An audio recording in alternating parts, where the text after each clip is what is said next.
Francisco de Miranda es probablemente una de las figuras históricas más importantes a nivel mundial y una de las menos reconocidas. Fue a todas luces un ciudadano universal que participó en la Revolución estadounidense, en la Revolución francesa y fue además la mente que engendró la liberación de América del Sur, del Imperio español acogiendo en Londres a los jóvenes Simón Bolívar y José San Martín, en donde le transmitió sus ideas. Miranda compartió y tuvo amistad con figuras históricas trascendentales como George Washington, Catalina la Grande, Thomas Paine, el Marqués de Lafayette, Aaron Burr, Thomas Jefferson, Henry Knox, Sam Adams, Alexander Hamilton, Grigory Potemkin y tuvo enemigos, entre tantos otros, al mismísimo Maximilien Robespierre en Francia, donde burló la guillotina por meros caprichos del destino y también fue un fugitivo mundial de la corona española. En este primer episodio vamos a hablar sobre la vida del joven Miranda y en los siguientes capítulos nos adentraremos en su regreso a Venezuela para convertirse en el primer presidente de la Primera República de Venezuela. Pero no vayamos tan rápido, empecemos desde el inicio. Francisco de Miranda vino al mundo en Caracas en el año 1750. Su madre pertenecía a una acaudalada familia criolla, mientras que su padre, un inmigrante de las Islas Canarias españolas, alcanzó la prominencia como comerciante en la capital venezolana. Sin embargo, los orígenes isleños de su padre lo relegaron al margen de la élite caraqueña. Aunque logró ser designado como capitán en la milicia local, los prejuicios de la época no tardaron en manifestarse. Algunos envidiosos lo acusaron de tener ascendencia africana, lo que en el rígido sistema de castas de la época habría supuesto una descalificación para el cargo. A pesar del respaldo del gobernador de Caracas, el padre de Miranda tuvo que demostrar incansablemente la pureza de su linaje, pero finalmente se vio obligado a renunciar en 1769. Esta experiencia humillante marcó profundamente a Francisco, despertando en él un sentido de indignación. Miranda y sus hermanos recibieron una educación jesuita de calidad, y desde joven, Francisco mostró una pasión insaciable por los libros que serían sus compañeros de por vida. En medio de la ola de ideas ilustradas que inundaba Europa, el joven no dejaba textos sin explorar. Miranda se graduó de una pequeña universidad en Caracas antes de prepararse para continuar su educación en España, y así, en 1771, a la edad de 21 años, Francisco Miranda partió a Caracas. Aunque nadie podría haberlo imaginado en ese momento, no volvería a pisar suelo venezolano hasta 35 años después. Miranda pasó los siguientes 2 años como estudiante en Madrid y al completar sus estudios compró una capitanía en un regimiento del Ejército Regular Español en 1773. En ese momento, España intentaba mantener sus últimas posesiones en el norte de África y Miranda vio acción por primera vez en su carrera defendiendo la ciudad ocupada por España de Melilla en 1774. Pero el capitán Miranda no era exactamente un soldado ideal, prefería mucho más leer que la vida militar. Sin embargo, se trasladó por varios puestos en España hasta que los propios españoles entraron en la Guerra de la Independencia Americana y la solicitud de Miranda para llevar sus servicios de vuelta a las Américas fue aceptada. Aunque regresó al Caribe en agosto de 1780, no fue precisamente a Venezuela a visitar a su familia.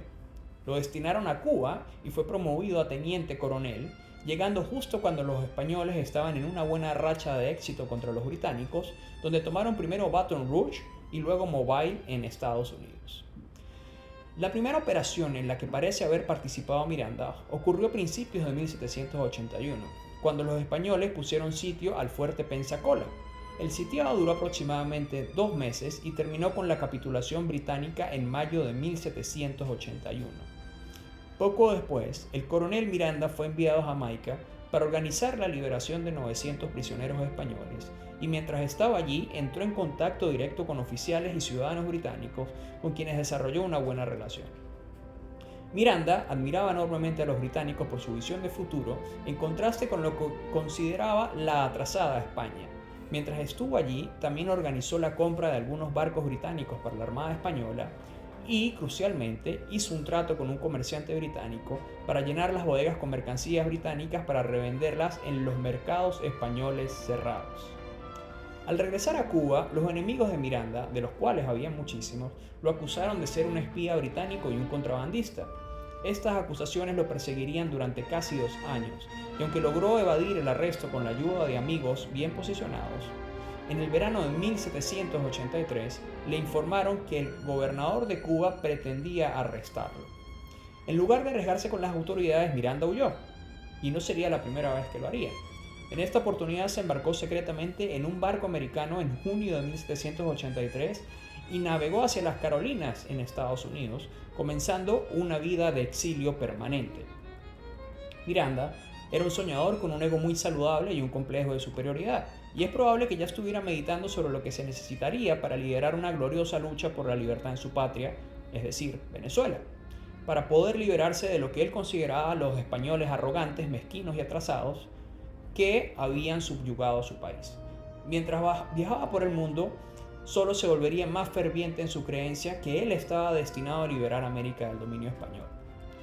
Francisco de Miranda pasaría el año y medio siguiente en los Estados Unidos, y aunque cuando llegó a este joven país su inglés era muy básico y no tenía conexiones, pronto encontró su camino a lo largo de la costa y se convertiría en una especie de celebridad. Era un hombre leído, curiosamente insaciable, y era un huésped perfecto. Por todas las cuentas era ingenioso y amante de las fiestas, aunque se quejaba a menudo de que los austeros protestantes americanos simplemente no querían beber lo suficiente con él. A medida que avanzaba desde las Carolinas, moviéndose al norte hasta Filadelfia, Nueva York y Boston, recogió tarjetas de visita que le abrirían puertas en el futuro, y no pasó mucho tiempo antes de que el encantador español ilustrado rompiera el círculo superior de la élite económica y política americana. Ahí fue donde conoció, entre otros, a George Washington, Thomas Paine, el Marqués de Lafayette, Aaron Burr, Thomas Jefferson, Henry Knox, Sam Adams y Alexander Hamilton, formando amistades de por vida, en particular con Knox y Hamilton, con quienes intercambiaría cartas durante los próximos 20 años. Miranda también tenía una gran reputación de ser un mujeriego revolucionario, y en varias ocasiones sus decisiones de moverse fueron motivadas por una de sus frecuentes aventuras amorosas. Donde quiera que viajaba, Miranda era un observador meticuloso de todo lo que encontraba: hábitos sociales, sistemas gubernamentales, economía, infraestructura, física, religión, ciencia, naturaleza. Absolutamente todo lo que podía absorber lo hacía y lo anotaba en un diario cuidadosamente mantenido.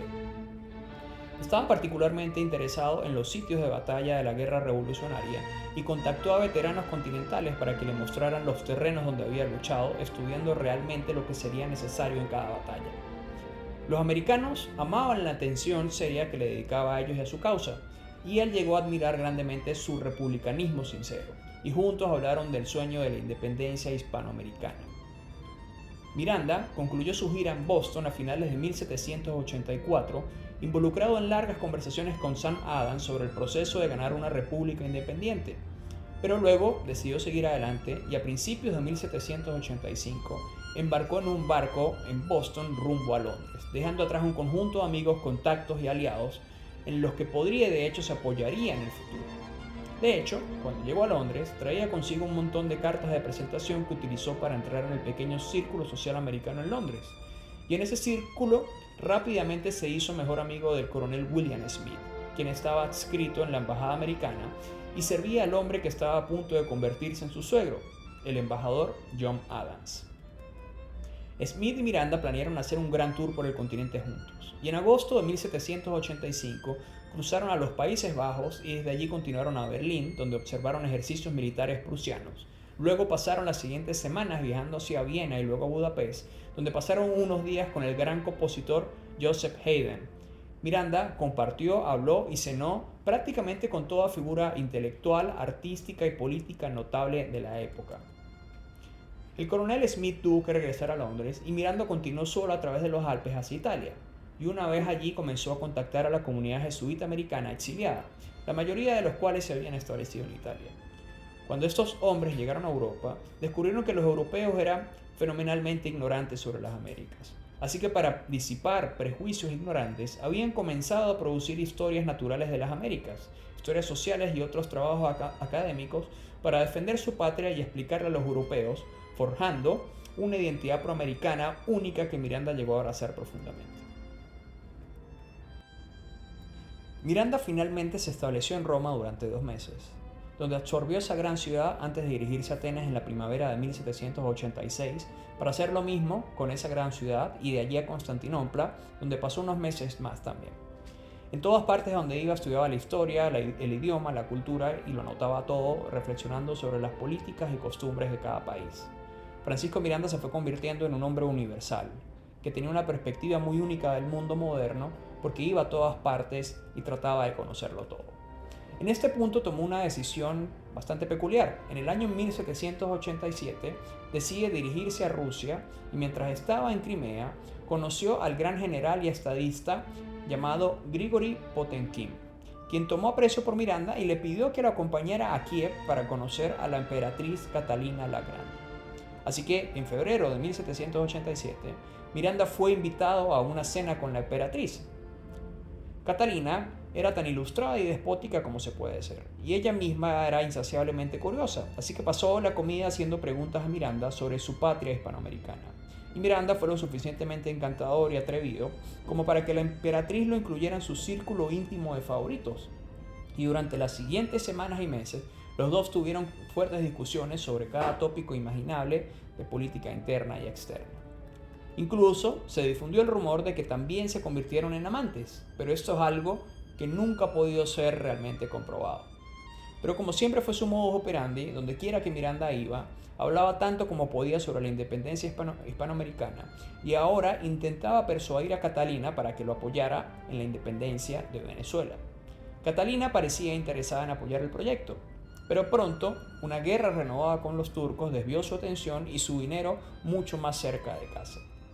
Mientras Miranda hacía todo este viaje, siempre viajaba bajo un alias porque el cuerpo diplomático español estaba enviando alertas para mantener un ojo en este desertor problemático y pronto el embajador español en Rusia se dio cuenta de que este español, que se había hecho amigo de Catalina, era en efecto este desertor problemático y protestó ante Catalina.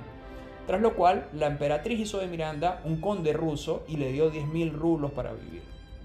Ella incluso le imploró a Miranda para que viviera permanente en Rusia, pero él declinó, tras lo cual Catalina le ofreció la protección de las embajadas rusas a donde quiera que él fuera en Europa, por si los españoles lograban convencer a algún gobierno local para que lo arrestara. Así que Miranda dejó Rusia y finalmente viajó a través de Escandinavia antes de bajar a Copenhague y luego seguir su camino todo el verano de 1788, llegando finalmente a Suiza en septiembre de ese año, donde visitaría al famoso historiador inglés Edward Gibbon para hablar sobre la historia de Roma. Desde Suiza, Miranda cruzó a Francia y viajó a Marsella. Luego viajó hasta París, llegando en mayo de 1789, justo al inicio de la Revolución Francesa. Literalmente llegó el 5 de mayo, el día en que los Estados Generales se reunieron en Versalles. Pero Miranda no tenía mucho aprecio por los franceses, era anglófilo hasta la médula y no tenía intención de verse arrastrado a las locas disputas que consumían a París, o al menos no hasta el momento. Así que en ese entonces se dirigió de vuelta a Londres. Al llegar a Londres fue registrado en los roles de la embajada rusa y desde ese momento en adelante vivió bajo protección diplomática. Pero a estas alturas la reputación de Miranda ya había llegado hasta los más altos niveles del gobierno británico, y el primer ministro William Pitt invitó a Miranda a una reunión secreta para discutir este plan rumoreado de independencia sudamericana y cómo los británicos podrían ser de ayuda.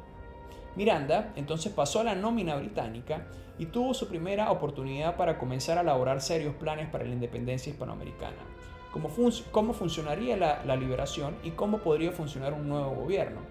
Y también proporcionó a Pitt toneladas de inteligencia sobre el a menudo impenetrable mundo del Imperio Español.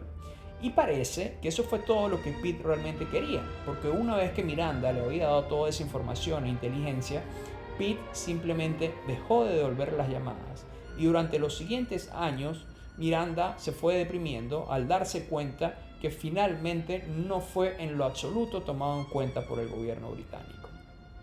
Es así que en el año 1792, Miranda prácticamente había renunciado a la ayuda británica y vuelve su atención a Francia, porque en ese momento se está originando una revolución que él ve como un buen vehículo para concretar sus ambiciones. Y es entonces, en marzo de 1792, cuando toma un barco de regreso a Francia, llegando a París justo a tiempo para que la Asamblea Legislativa declarara la guerra a Austria unas semanas después.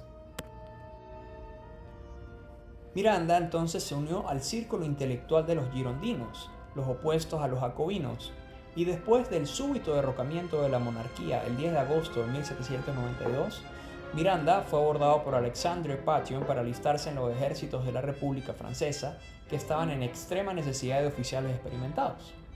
Ahora, la cuestión aquí es que los franceses estaban bajo la impresión de que Miranda había sido un general de brigada durante la Guerra de Independencia Americana, una noción que el teniente coronel Francisco de Miranda nunca desmintió.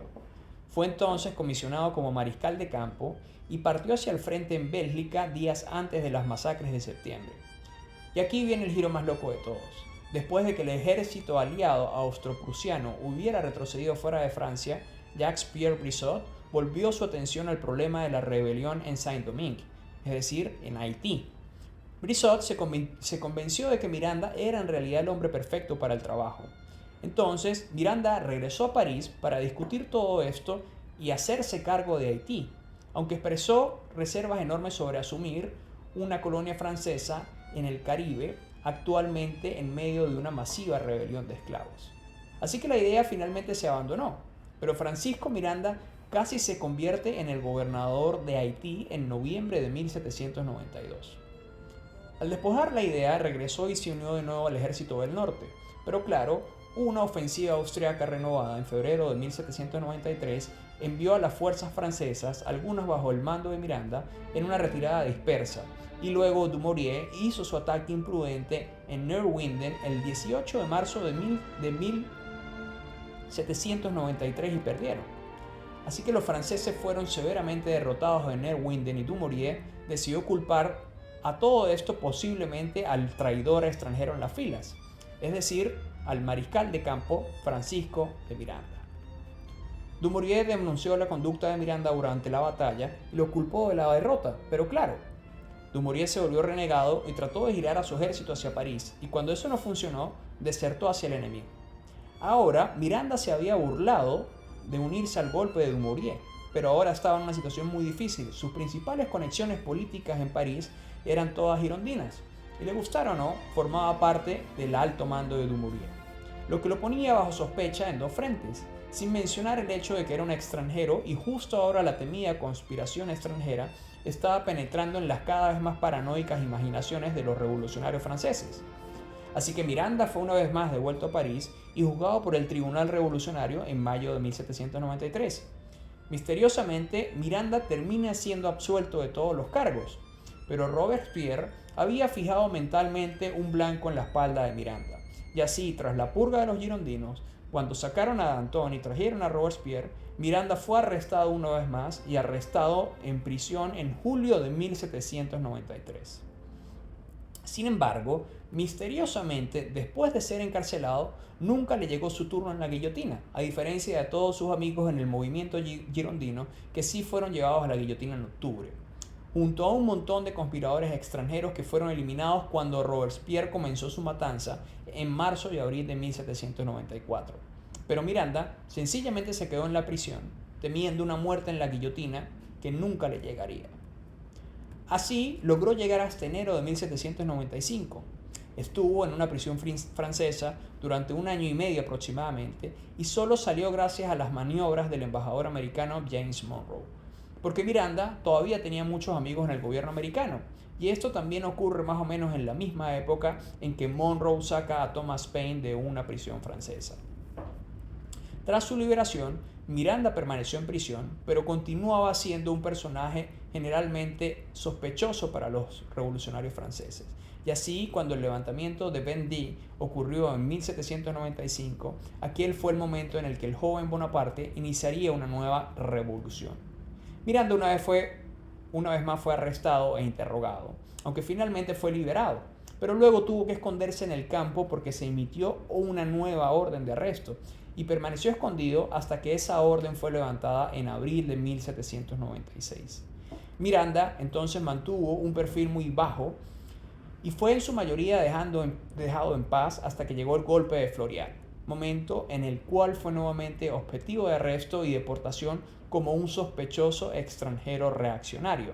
Pero para entonces, un evento en América Española había tomado un giro revolucionario aún más significativo, particularmente en su natal Venezuela. Y Miranda De repente tuvo algo de esperanza de que el proyecto de independencia hispanoamericana aún podría vivir y que podría volver a los británicos para obtener su apoyo, porque ahora España había capitulado ante los franceses y estaban en guerra contra Gran Bretaña. Entonces, Miranda puso su visión una vez más sobre su país natal e iniciaría a recorrer un nuevo camino que lo llevaría a conocer al futuro libertador de buena parte de América, Simón Bolívar. Pero esto es algo que vamos a profundizar en el próximo episodio.